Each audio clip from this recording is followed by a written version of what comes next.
마태복음 16장 18절 한 절 말씀만 한 목소리로 공독합니다. 앞에 화면에도 참조하시면 되겠습니다. 시작. 또 내가 내게 이르노니 너는 베드로라. 내가 이 반석 위에 내 교회를 세우리니 음부의 권세가 이기지 못하리라. 아멘. 오늘 제목은 목적이 있는 성도, 목적을 분명하게 하는 교회. 똑같은 말이에요. 교회 이렇게 말을 하면 성도 또는 나 자신 이렇게 이해하면 됩니다. 성도가 교회예요.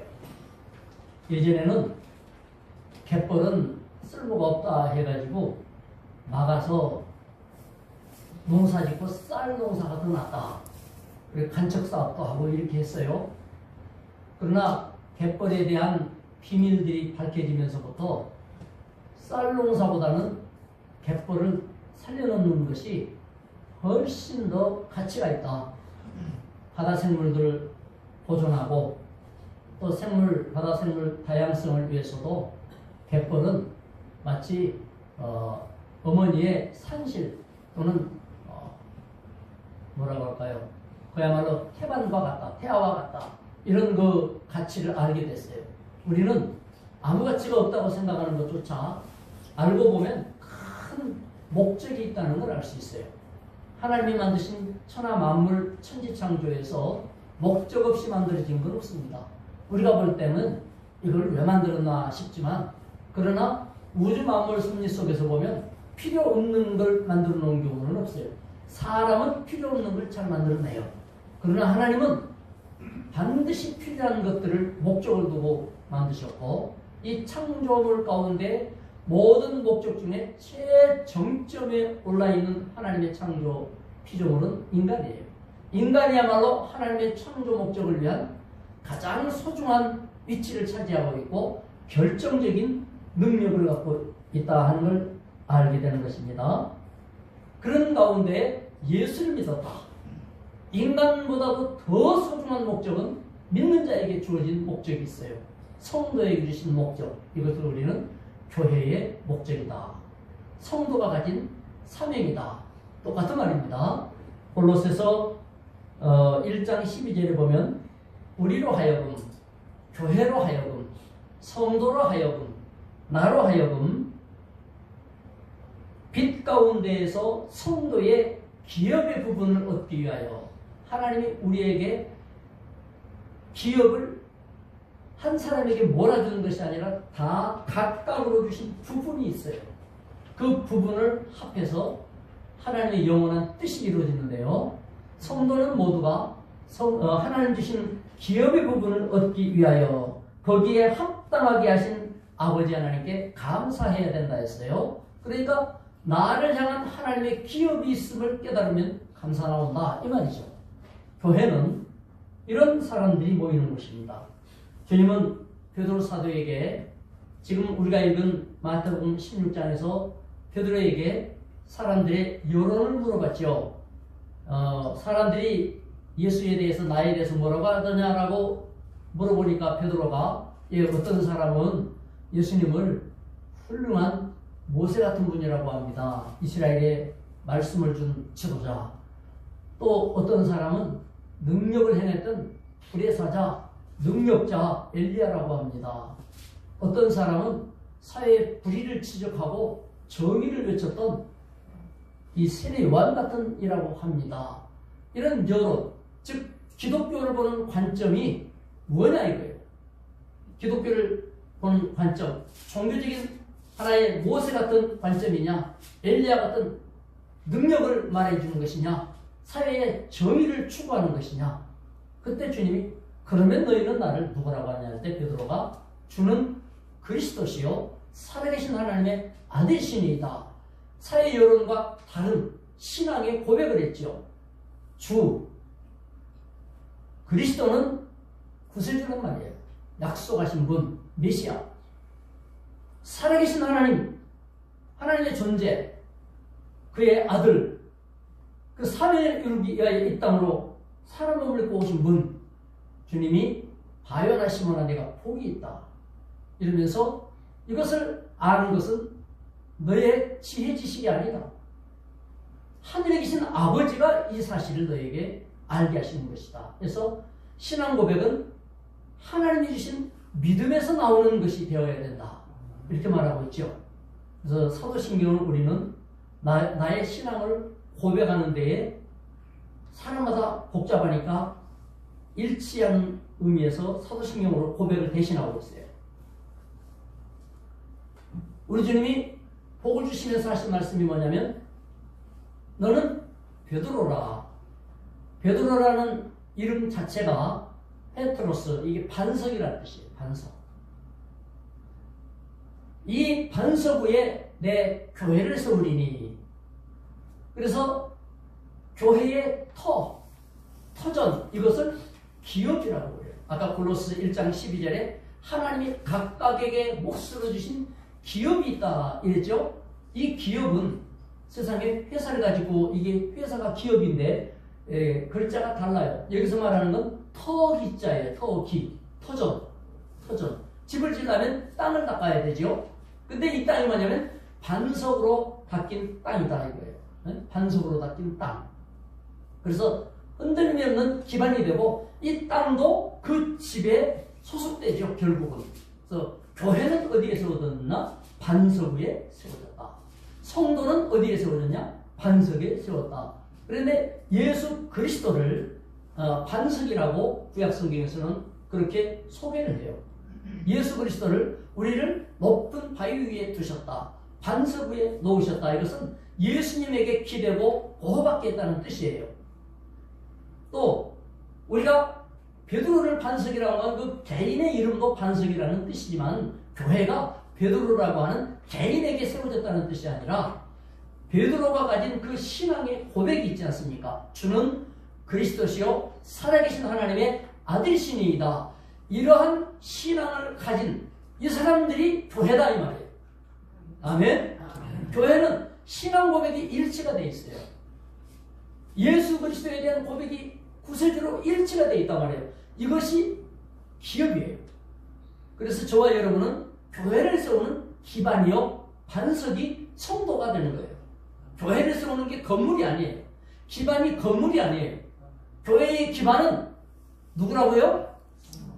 아니, 나. 교회의 기반은 누구라고요? 여러분 자신이라고요. 교회는 여러분이지 건물이 아니에요. 여러분이 모이는 곳은 교회당이라고 그랬잖아요. 집당자를 써서. 그래서 교회는, 성도는 하나님이 원하는 목적이 있단 말이에요. 목적이 없는 존재는 가치가 없죠. 뭔가에 대한 목적이 있기 때문에 가치가 있는 거 아니에요? 그렇기 때문에 우리는 2025년도에 하나님이 우리를 불러주신 자답게 그 목적에 맞는 기반을 우리는 가졌으니 기반 위에 세워진 아름다운 성도, 기반이 든든한 성도, 절대로 파이지 않고 무너지지 않는 성도가 되어야 될 줄로 믿습니다. 첫 번째 목적, 교회를 세우게 합니다. 주님이 그렇게 말씀했어요. 내가 이 반석 위에 내 교회를 세우리니. 그러면 교회가 세워지려면 어떻게 해야 돼요? 모여야 됩니다. 모여야 돼요. 원래 교회라는 말이 구약에서는 카리고 신약에서는 에클레시아, 히브리 말이고 헬라 말인데 이 카알에서 나온 게 콜이에요. 콜이 뭐예요? 불러내는 거예요. 부르는 거예요. 교회는 뭐냐? 불러낸 거예요. 어디로 불렀어요? 세상으로부터 하나님께로 부름받은 거예요. 그래서 성도는 부름에 응한 사람이 성도예요. 아니 하나님은 안 부르고 집사님이 가자고 해서 교회 왔는데 형식은 그렇게 됐는지 모르겠어요. 그래서 부르심을 말할 때 신학교에 가면 그런 공부를 해요. 하나님의 부르심은 두 가지가 있다. 하나는 외적인 부르심, 하나는 내적인 부르심. 외적인 부르심은 형식인데 예비당 종소리도 땡그랑 부르는 거고 청거지를 받는 것도 외적으로 부르는 거고 교회 갑시다 또 부르는 거고 다 부르는 거지만 가장 효과적인 부르심은 내적인 부르심에 있는데 교회 가볼까?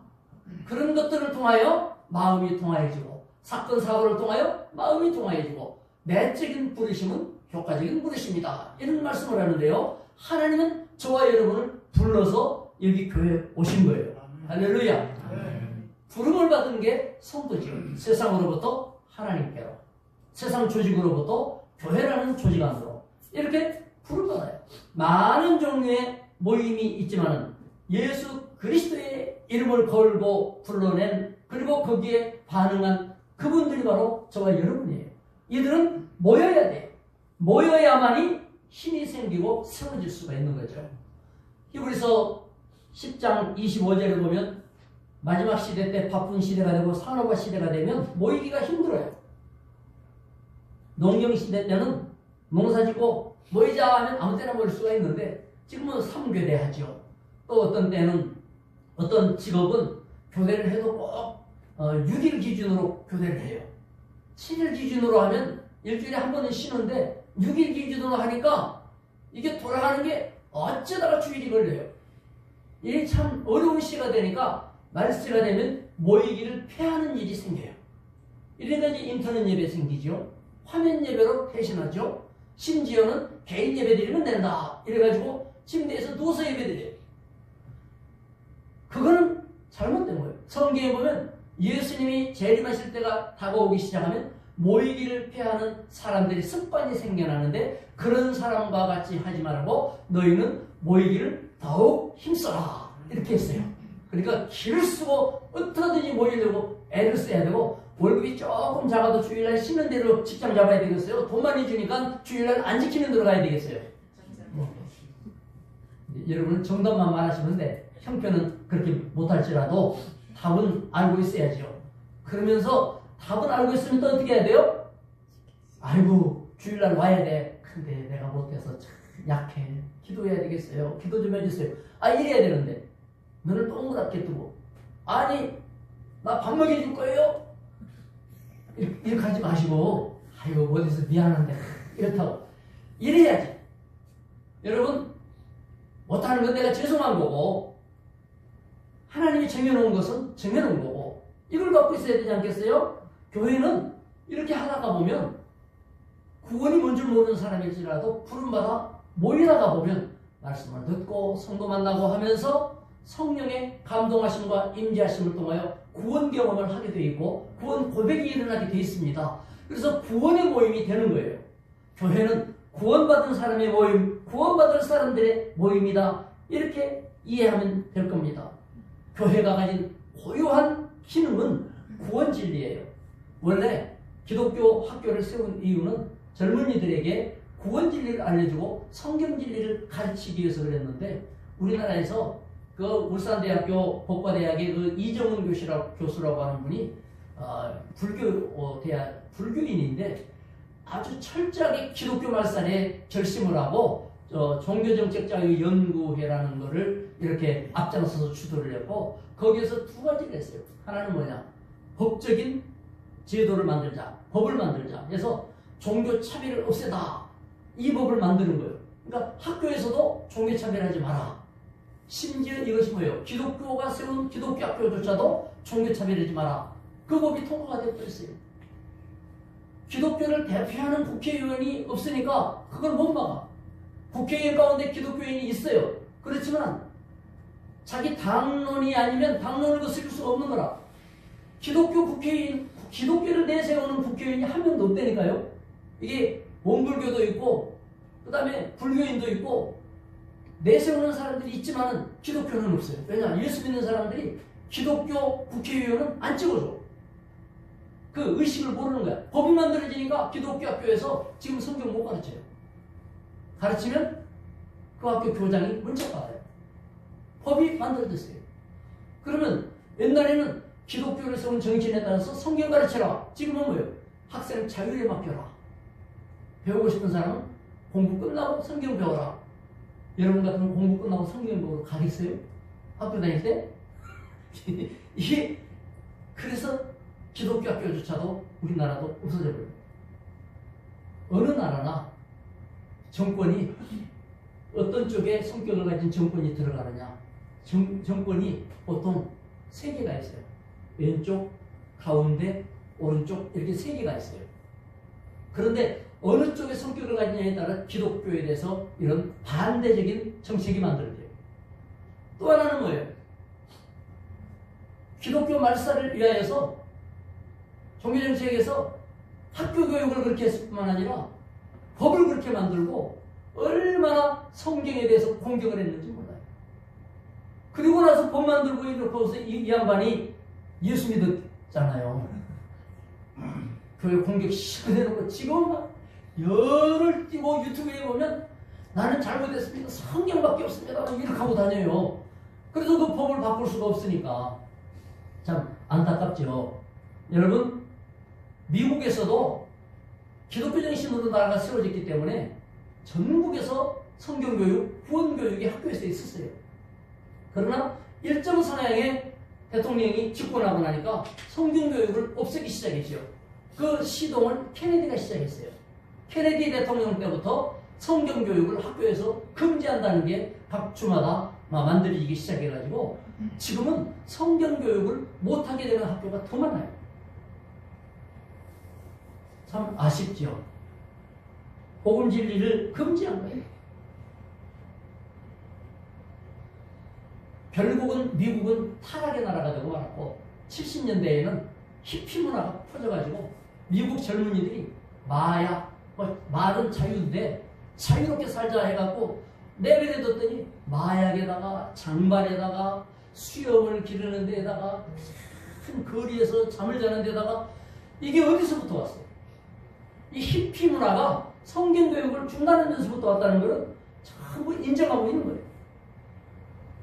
그 교회에서 강의를 하던 국제정치학 박사님 이충문 박사님의 그 교회 강의에서 제가 이렇게 보니까 영국도 특정 성향을 가진 정당에서 총리가 나오면서부터 타락의 극치를 이루고 무슬림들을 막 받아들였대요. 무슬림을 받아들이고 나니까 5%가 딱 차면 통제가 안 된다고 하죠. 과격파들이 들어와서 백화점에 폭탄 테러하고 전체적인 폭탄 테러하고 어떻게 막아요? 막을 방법이 없는 거예요. 그게 문제가 아니에요. 5만 명의 백인 여성이 무슬림에 의해서 강간을 당했어요. 그런데 얼마나 심각한 문제가 됐는지 이들에게 대한 벌이 형편없이 약해요. 그래가지고 코란을 가르치는 교육자들, 이맘이라고 그러죠. 이맘. 우리로 말하면 목사. 그 이맘들은 뭐라고 가르치느냐? 신이 당나귀나 말을 만들어서 남자들에게 주었듯이 여자도 남자들에게 마음대로 하라고 줬는데 못 알아볼까 봐서 사람 같은 모습으로 여자로 만들었다. 이렇게 가르치는 것을 이렇게 소개를 하더라고요. 그런데 이 엄청난 범죄를 한 사람들에게 25주의 사회봉사명령, 그걸로 끝이에요. 이게 잘못됐다고 글을 쓰고 항의를 하니까 이 사람들은 감옥에 보내버렸어요. 여러분, 얼마나 기독교 진리가 사회를 정화하는데 그게 할 수가 없게 됐어요. 독일도 앙겔라 메르켈 총리 때 그 양반도 그 성향이 편중되어 있죠. 성경교육을 금지시켰어요. 그리고 길거리에서 성경을 읽어주고 하는 전도자들이 있었는데 그 사람에게다가 하지 못하도록 법을 만들어가지고 성경을 읽은 사람에게 2,000마르크의 벌금을 때렸는데 독일이 기독교 사상으로 세워진 나라인데 이러면 되느냐 하고 트위터에다가 항의글을 올린 사람은 3,000마르크의 벌금이 때려졌어요. 그러니까 보세요. 이렇게 엉망진창의 나라가 되어버렸어요. 심지어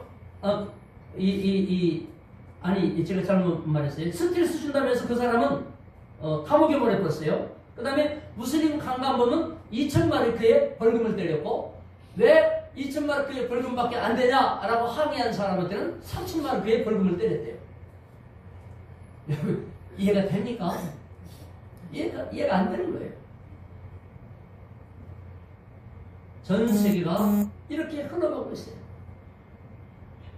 여러분, 우리나라도 국회에 300명의 군인을 보내가지고 국회의원들을 잡으려고 해서 탄핵이 됐는데 대통령 잡으러 1000명을 보낸대요. 경제를 1000명을 보낸대요. 그거는 또 그리고 장갑차도 보내야 된다, 헬기도 보내야 된다, 이러고 하고 있어요. 이게 맞느냐, 저게 맞느냐? 이 사람은 300명 보내면 잘못한 거야. 이 사람은 아니 여기는 300명 보내놓고 국민이 뽑은 여기는 1000명을 보내고 장갑차 보내냐? 나라가 막 엉망진창이 되고 말았어요. 여러분, 혼란이 극치를 이루고 있어요. 세계는 지금 어떻게 재편되냐? 기독교와 반기독교로 재편되고 있어요. 기독교와 반기독교로 재편되고 있어요. 여러분이 사회성향을 가만히 봐야 돼요. 그래서 국제정치학자들은 대한민국에서 일어나는 일을 어떻게 보느냐? 뭐 이 당과 저 당 싸움으로 보는 게 아니에요. 국제적인 정치로 보면 대양 세력과 대륙 세력의 충돌을 보고 있어요. 대양 세력은 어디입니까? 미국을 중심으로 해서 일본, 영국 이런 세력이고, 대륙 세력은 러시아, 중국, 북한을 중심으로 한 세력이에요. 그래서 이 대륙 세력, 그러면 대양 세력이 대륙 세력을 포위하기 위해서 미국은 전 세계에서 중국을 압박하고 있죠. 중국은 미국을 뛰어넘기 위해서 충돌하고 있는데 그것이 부딪히는 것이 대한민국이에요. 지정학적으로 딱 그렇게 돼 있어요. 그래서 우리가 원하든 원치 않든 간에 이것은 역사적으로 지금까지 한 번도 예외 없이 충돌 장소가 이 한반도가 되기 때문에 우리가 지혜롭게 하지 않으면 큰 충돌과 위기가 있어요. 그래서 이 땅은 그동안에 1000번의 전쟁이 있었어요. 우리나라는 1000번. 외국인들은 깜짝 놀라요. 대한민국의 전쟁이 몇 번 있었는지 아십니까? 그러면 외국인들은 글쎄 한 대여섯 번 있었나요? 우리가 기억하는 6.25 전쟁을 통해서 6.25 전쟁은 뭐예요? 대양 세력과 대륙 세력의 충돌이에요. 그렇죠? 그렇기 때문에 우리가 이 안에 있으면서 세계적인 눈을 갖지 않으면 안 돼요. 세계적인 눈보다 더 큰 게 뭐예요? 하나님의 눈을 가져야 돼요. 신앙의 눈을 가져야 돼요. 그렇지 않으면 요 밑에 들어와가지고는 꼬무락꼬무락 네가 맞냐 내가 맞냐 그 문제가 아니에요. 거대한 세계 역사의 재편이 이루어지고 있는데 이 세계 역사가 재편될 때 지진이 나서 땅이 쫙 갈라질 때 이쪽 땅이 이쪽으로 가고 이쪽 땅이 이쪽으로 갈 때 어느 쪽으로 가야 될 것인가에 대한 중대한 선택의 기로에 있는 것인데 사람들이 몰라요. 그것이 구약 성경에 보면 소선지서에 자세하게 나와 있어요. 자세하게 나와 있어요. 성경을 읽으면서도 사람들은 형편을 모르죠. 교회는 구원받은 사람들의 모임이 되어야 되고, 구원 모임이 되어지면 예수님을 머리로 하고 우리는 그 몸 지체가 되는 겁니다. 그렇게 되어질 때에 세상의 정치, 교육, 문화, 예술, 사상 모든 가치에 기독교적인 가치를 갖고 건전하고 정상적인 가치를 갖고 사회에 중요한 키와 같은 중요한 원리와 같은 하나의 가치관이 세워지게 역할하는 것이 교회가 해야 될 역할입니다. 할렐루야. 그래서 3.1 독립운동 때에도 그때 기독교인은 2천만 우리 민족 가운데서 20만 명밖에 안 됐어요. 그러나 3.1 독립운동 때에도 독립운동에 가장 앞장섰던 가장 힘있는 곳은 교회였어요. 단 20만 명이었지만은 독립운동 33인 가운데에서 대부분이 절반 이상이 기독교인이 대표자로 나섰죠. 왜 그렇게 됐을까요? 기독교는 모이는 곳이에요.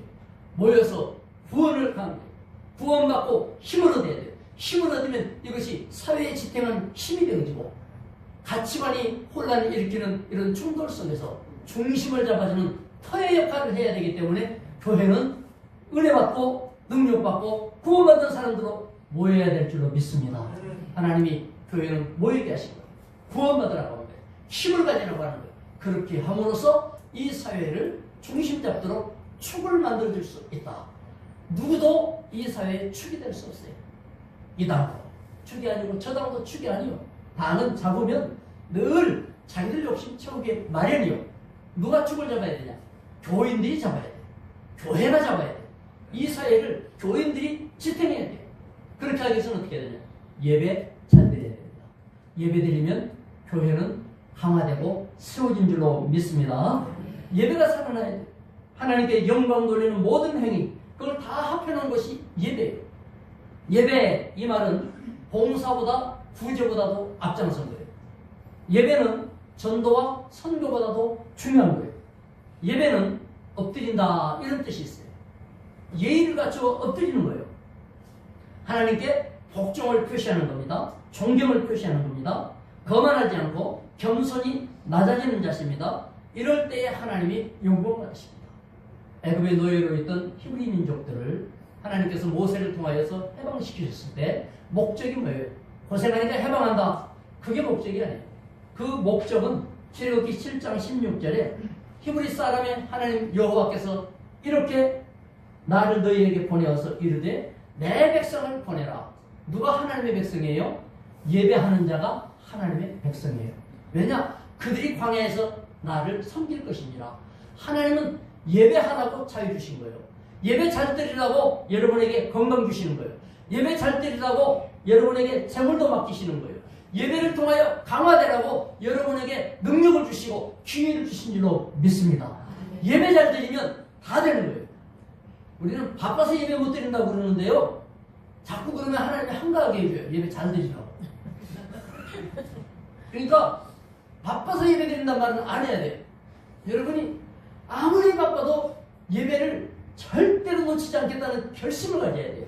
힘이 없어서 사장하고 못 싸우니까 할 수 없이 예배 못 드리는 날이 있을 수는 있지만은 아예 당연한 거지. 절대로 그렇게 생각하면 안 돼요. 예배를 꼭 드려야 되겠다. 네? 그래야만 하나님의 백성 자격이 있는 거예요.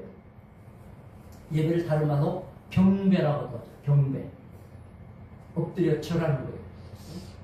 공경하는 마음으로 엎드리는 거예요. 하나님의 결정에 복종하는 것이 예배예요. 제가 시언니한테 10,000원짜리를 주니까 땅에 엎드려서 감사합니다 하고 무릎 꿇고 절을 하더라고요. 근데 굉장히 기분이 좋더라고요. 야, 이놈 봐라. 내가 지 엄마한테 물어봤습니다. 가정교육 잘했다 싶어가지고. 그랬더니 가정교육을 한 적이 없대. 아, 그러면 이거는 이상호 집사님이 주일학교 교육을 잘해서 그렇구나. 그거밖에 없잖아요. 하나님의 성령이 그 마음에 은혜를 주셨나. 이놈이 이러니까 옆에 녀석도 같이 또 친구도 땅에 엎드려서 절을 하더라고요. 하나님 앞에 여러분이 예배 드리는 거는 비록 의자에 앉았지만 그 중심은 엎드려 절하는 거예요. 이럴 때 하나님이 복을 주시는 거예요. 경배라는 건 뭔 줄 압니까? 인정하는 거예요. 다윗이 밧세바와의 간음하고 그 사이에 아들이 태어났어요. 아들이 죽게 됐습니다. 아기가 죽게 됐을 때 다윗이 금식을 하며 살려달라고 이 다윗 왕이 얼마나 기도했는지 몰라요. 그런데 하나님이 응답해 주지 않아서 결국은 그 아들이 죽었어요. 이럴 때 다윗이 한 행동이 뭐냐? 이럴 수가 있어요 하지 않고 머리를 감고 기름을 바르고 옷을 차려입고 여호와 하나님의 성전에 가서 전에 가서 경배하였다 그랬어요. 경배란 뭐예요? 하나님께 복종하는 거예요. 인정하는 거예요. 하나님이 나를 다루시는 모든 방식은 다 맞습니다. 의롭습니다. 할렐루야. 우리는 왜 하나님이 나를 이렇게 다루세요? 이러면 안 되지만 경배는 뭐예요? 하나님이 나를 다루시는 모든 방식은 다 정의롭고 가장 합당합니다. 이것을 고백하는 게 예배입니다. 하나님께 복종하는 예배를 드릴 때 하나님 영광 받으시고 교회는 든든히 세워지게 되는 겁니다. 성도가 서는 거예요. 두 번째는 뭐냐? 내 교회를 세우리니 음부의 권세가 이기지 못하리라. 음부, 게헨나, 하데스, 지옥이에요. 지옥. 이 세상에 지옥 권세가 있다는 거죠. 지옥도 권세가 있습니다. 흑암도 권세가 있어요. 마귀도 권세가 있단 말이죠. 물론 하나님의 권세만 못하지만은 지옥 권세가 있어요. 하나님이 지으신 영의 세계에 천사의 우두머리들이 몇 있단 말이죠. 그 우두머리 가운데 하나인 루시엘, 루시퍼라고도 하죠. 이 천사장이 하나님을 배반했습니다. 반역을 한 거예요. 그래서 하나님께서 그 반역자를 하나님의 영광된 하늘 처소에서 추방을 했어요. 유다서 1장 6절에 보면 자기 지위를 지키지 아니하고 위치 이탈, 이것이 바로 죄예요. 이게 배신이에요. 자기 처소를 떠난 천사들을 큰 날의 심판까지 영원한 결박으로 흑암 가운데 던졌다고 했어요. 천사가 마귀가 된 거예요. 요한계시록 12장 9절을 보면 이 마귀가 지상으로 쫓겨났어요. 큰 용이 내 쫓기니, 이 용에 대해서 옛뱀이 뭐죠? 에덴 동산에서 아담 하와를 유혹하고 범죄하게 만들었던 뱀, 그것이 성경에는 용이라고 표현되죠. 여러분, 용하면 중국에서 제일 좋아하죠, 용을. 그런데 어떤 분은 목사님이 아버지가 예수 믿기 전에 아들 잘 되라고 이름을 칠룡이라고 지었대나 그러세요. 칠룡이. 용 7마리. 근데 이 양반이 집사님이 됐네. 이래가지고 교회 가서 보니까 용이 마귀야. 이러니까 자기가 7마귀가 됐잖아요. 그래서 7마귀 집사님이 된 거예요. 이래서 이거를 이름을 바꿔야 되겠다고 목사님 앞에 이름을 바꿨다는 그런 얘기를 제가 들었어요. 근데 천안에 용이 몇 마리 있는 줄 압니까? 21마리요. 한번 세볼까요? 삼룡동, 오룡동, 그럼 8이죠. 구룡동, 17마리죠. 청룡동, 18마리죠. 또 무슨 일? 쌍룡동이 있네. 또 무슨 동이 있어요? 그런데다가 성황동이 있어요. 성황동. 용이 얼마나 좋아하겠어요? 그러니까 천안 사람들 예수 잘 믿어야 되겠어요? 대강 믿어야 되겠어요? 용이, 한국에 있는 용이 다 천안에 와서 부흥해 한 다음에 전국으로 흩어진다고요. 힘받아가지고. 그래서 교회 다니는 사람들은 다른 지역보다 천안에 있는 성도들이 더 예수 잘 믿고 예배 잘 드려야 돼요. 안 그러면 적어도 17마리 용하고 여러분이 붙어야 된다는 걸 알아야 돼요. 아담 하와가 몇 마리하고 싸워서 졌습니까? 한 마리한테 싸우셨어요. 한 마리한테. 그래서 이 용에 대해서 계시록 2장 9절에는 옛뱀, 곧 마귀라고도 하고 사탄이라고도 하며, 이 사탄이라는 뜻은 참소, 이간질하고 말이죠. 고발하고 막 이렇게 뭐라 그러죠? 없는 말 치어내고, 이거를 참소한다고 그러거든요. 참소자라는 뜻이에요. 또 하나는 회방자라는 뜻이에요. 잘 가고 있는데 발걸고 뒤에서 잡아 당기고 수렁 만들어서 빠지게 만들고, 이게 바로 마귀가 하는 일이에요. 온 천하를 꿰는 자라 그가 땅으로 내쫓기니 그의 사자들도 그와 함께 내쫓기니라. 천국에서 공중으로, 여기서 2장 2절을 보면 공중의 권세 잡은 자를 따랐으니, 이 공중 권세를 잡고 있다가 어디로 내쫓겠다고요? 종말 시대가 되면 땅으로 내려가요. 지금은 공중 권세를 잡고 있어요. 이게 예수님 재림할 때가 되면 땅으로 내려와요. 여러분, 믿음 생활이 더 어려워진다는 얘기죠. 가면 갈수록 신앙 생활이 어렵고, 가면 갈수록 믿음이 좋아야 되고, 이게 성경에서 말하는 거예요. 그러므로 여러분, 진짜 하나님의 자녀들은 마귀 권세를 이겨야 되기 때문에 교회에서 예배드리고 힘을 얻어요. 마귀 권세는 신앙 권세를 이길 수가 없어요.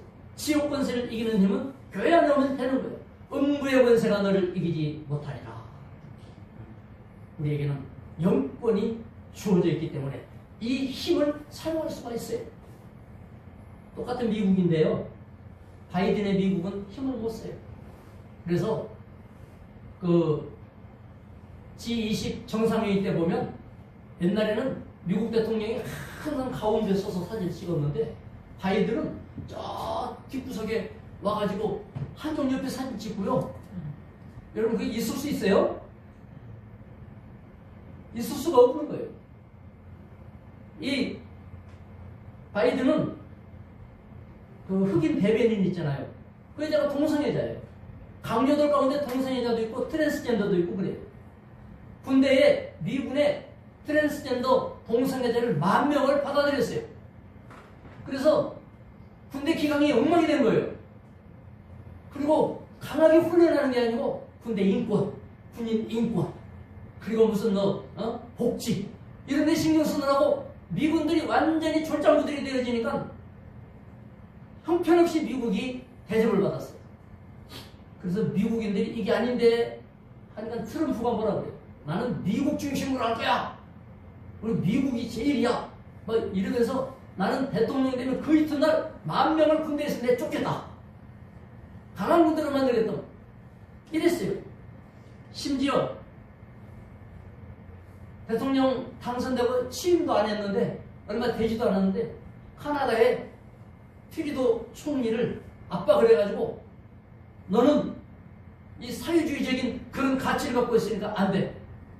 사임했어요. 대통령도 아닌데 카나다 총리가 사임했어요. 카나다를 미국의 51번째 주로 만들 거야. 너는 주지사밖에 안 돼. 막 이런 식으로 하면서 야 똑같은 나라인데 누구는 사진 찍는데 옆에 끼지도 잘 못하는데 어떤 사람은 대통령이 되기도 전에 남의 나라 정권을 뒤집어 엎고 말이에요. 레바논은 2년 동안이나 대통령이 없었어요. 정파가 비슷비슷해갖고 집권할 수 있는 세력이 없으니까 서로 싸우느라고 대통령이 없어. 트럼프가 눌러놓으니까 정권과 상관이 없는 총사령관이 70%로 대통령이 됐어요. 아니 어떻게 이런 일이 있을 수가 있어요? 베네수엘라 같은 경우는 우리나라에서 만든 투표 검표기 그걸로 부정선거에서 마두로 대통령이 3선을 했잖아요. 그러니까 부정선거다 해가지고 난리가 나는데 그 우두머리를 감옥에다 집어넣는데 트럼프가 기침 한번 하니까 바로 풀어졌어요.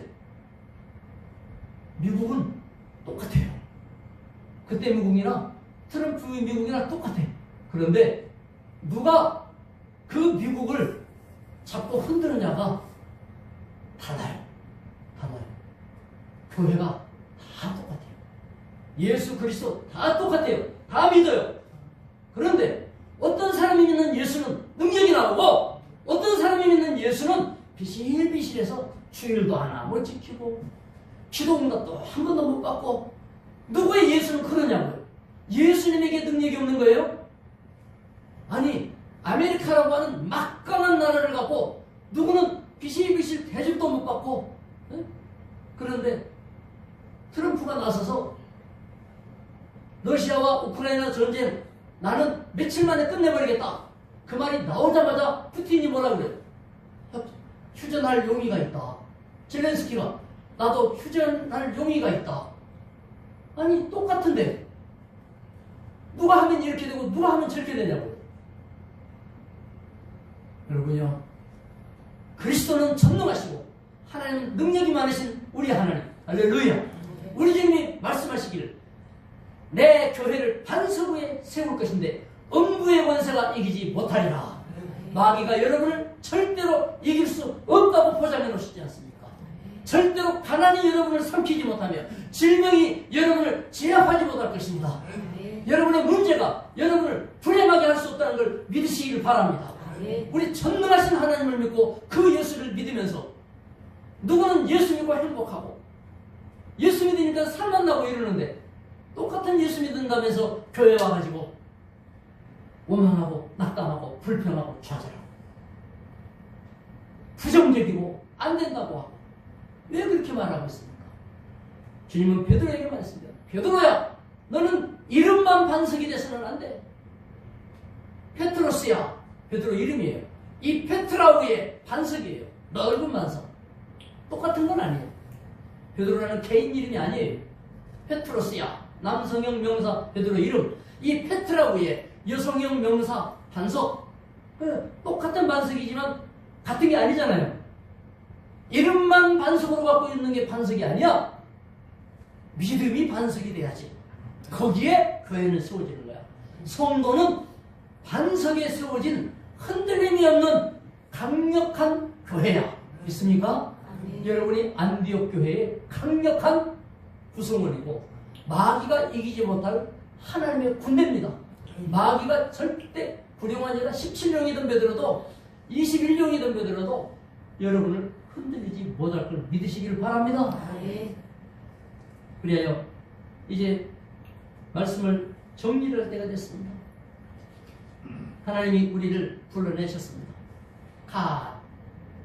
여기서 콜이라는 단어가 왔고 에클레시아. 에크로부터 불러냈다 이거. 세상으로부터 불러냈다. 여러분 하나님이 초청한 사람.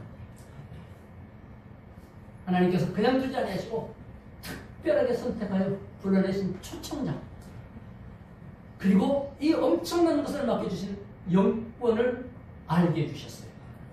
그러므로 우리도 2025년에는 초청하는 해가 돼야 되겠다 라고 할 때 내가 초청받았기 때문에 하나님의 구원의 후보들을 초청자로 생각하면서 기도할 때 우리의 생각은 교회 안에 머물러 있지 않고 초청이라는 걸 생각할 때에 세상을 향하게 되어 있어요.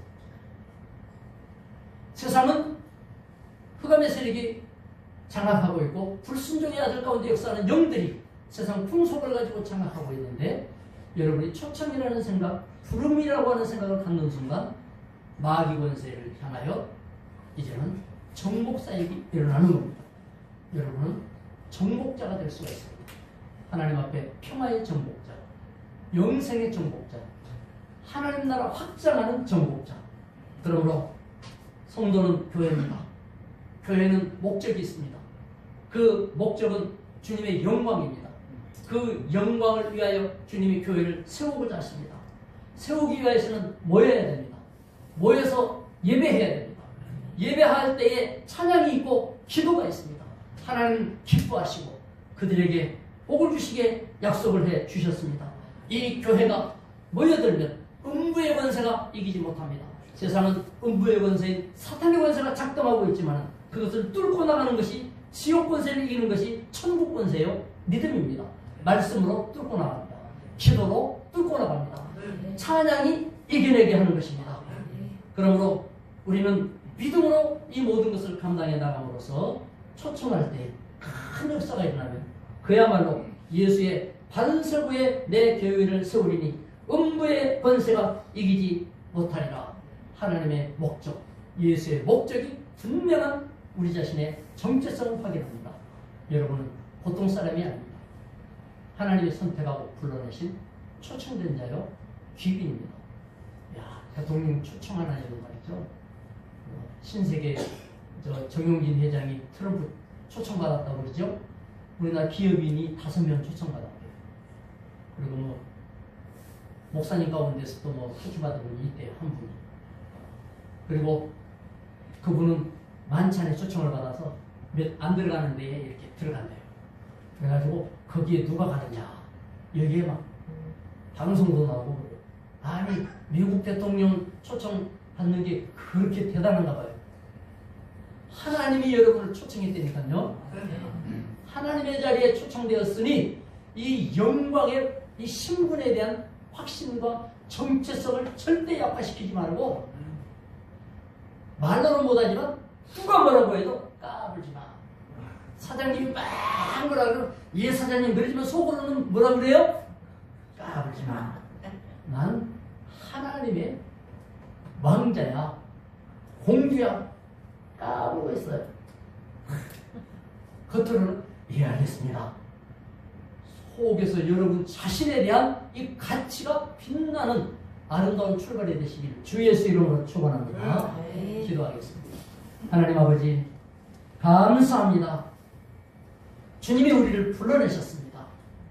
그냥 지나갈 수밖에 없는데 기어이 불러서 우리 마음에 반응하게 하시고 주님 앞에 응하여서 주님의 자녀까지 이제 호적에까지 올라가게 되었습니다. 이 영광된 이름으로 성도가 되었으니 교회가 되었으니 든든한 교회가 되기를 원합니다. 흐지부지한 세상의 권세에 지지 말게 하시고 흑암에 빠지지 말게 하시고 오직 예수 그리스도의 빛을 드러내며 아버지여 예배에 성공하게 하여 주시옵소서.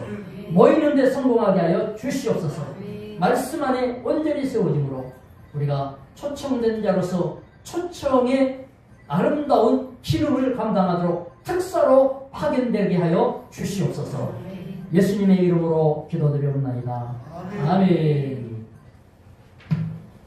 성경 2025년도 읽어나갑니다. 바로 속장, 주일날 5장, 일주일 23장입니다. 다음 주까지는 창세기 46장까지 읽으시면 되고요. 성경 스케치, 화요일날 오후 2시에 교회로 오시면 성경을 처음부터 배워 나갈 것입니다. 사모님이 PPT를 갖고 인도를 합니다. 새가족반 점심 먹고 숫자가 많으면 2층으로 올라가고 숫자가 적으면 유아실에서 모여서 오후 예배 전까지 하겠습니다. 새로 등록하신 분들은 시간을 내주시면 고맙겠습니다. 점심 식사하고 바로 시작을 하도록 합니다. 오늘 예배 다 마친 다음에 장로님, 안수집사님 모두 간담회가 있습니다. 새가족 초청잔치 일정이 4월 20일인데요. 주보에 몇 주에 뭐 한다 이게 쭉 나와 있으니까 한번 읽어보시고 해당되는 주간마다 이제 자세하게 설명을 해드리겠습니다. 이번 주간부터 3월 9일까지는 동기부여 기간이기 때문에 이거 중요하구나, 나도 해봐야 되겠구나, 이거 하면 되겠구나, 이런 영적 동기부여 기간이고요. 각오를 다지는 기간이고 이제 부릉부릉 시동거려야 됩니다. 이거는 슬슬 기도 시작해야 된다 뜻이죠. 토요일날 청소도 하고 이렇게 동참해 주셔서 감사합니다. 예배 후에 점심 식사 맛있게 함께 나눠주시기 바랍니다. 다 같이 일어나셔서 635장 찬양하고 또 잠깐요. 지난주 등록하신 우리 윤석주 형제님, 집사님 손 들어보시기 바랍니다. 마스크를 쓰셨지만 그 탁월한 잘생김을 감출 수가 없죠. 윤석주 집사님 등록하셨어요. 큰 교회에서 봉사도 열심히 하시고 했는데 위치가 이제 이쪽이고 하시니까 우리 교회 등록하셔서 함께 하기로 했습니다. 여러분 박수로 크게 여러분 기념품 하나 드리고요. 제가 기도하겠습니다. 하나님 아버지, 우리 윤석주 집사님을 보내주셔서 감사합니다. 우리가 하나님의 복받는 주님이 기뻐하시는 좋은 일꾼들을 위하여 기도했는데 2025년 1월 1일 날 등록을 했습니다. 첫 해에 테이프를 끊었는데 집사님의 뒤를 이어서 많은 사람들이 앞다투어 교회에 나오게 하시고 등록하게 하셔서 하나님이여, 우리 집사님이 2025년 선두에선 깃발을 흔드는 응답의 주인공 되게 해주시고 건강과 형통의 주인공 되게 하여 주시옵소서. 큰 복으로 역사할 줄로 믿습니다. 성도의 교제 가운데서 아름다운 결실을 더하여 주시고 축복의 문들이 열리게 하여 주옵소서. 예수님의 이름으로 기도하옵나이다. 아멘. 다시 한번 감사와 축복의 박수를 드리겠습니다. 다 같이 일어나십시다. 635장 찬양하고 들어갑니다. 그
우리 주 예수 그리스도의 크신 은혜와 하나님 아버지의 만극하신 그 사랑하심과 성령의 충만 인도 역사하심이 오늘 교회를 세우시며 굳건케 하심을 믿고 강한 교회, 힘있는 교회, 영권을 가진 교회 지체로서 하나님의 영광 나타내어 부름받은 자답게 온 세상을 향하여 그 빛을 드러내고 그 음성을 들리며 그 모든 영향력을 나타낼 아름다운 그 삶생에 의해 이제로부터 영원까지 함께 있을지어다. 아멘.